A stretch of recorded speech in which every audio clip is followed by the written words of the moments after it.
સુરત શહેરમાં no drugs in Surat city અભિયાન અંતર્ગત સુરત શહેર ક્રાઇમ બ્રાન્ચને એક મોટી સફળતા મળી છે.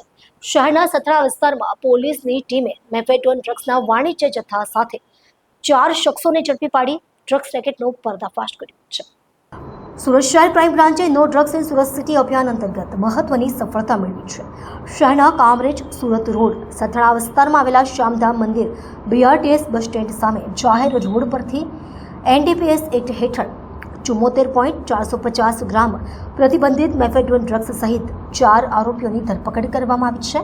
આ ડ્રગ્સની બજાર કિંમત ₹7,44,500 ગણાઈ રહી છે, જ્યારે સમગ્ર પકડાયેલ મુદ્દામાલની કિંમત અંદાજે ₹12,97,500 છે.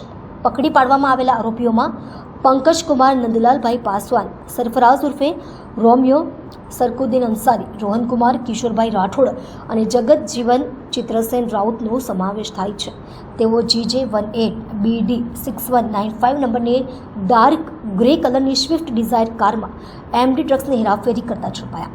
આ કાર્યવાહી પોલીસ કમિશનરશ્રીઓની સૂચના હેઠળ અને જેસીપી અને ડીસીપી ક્રાઇમના માર્ગદર્શન હેઠળ હાથ ધરવામાં આવી.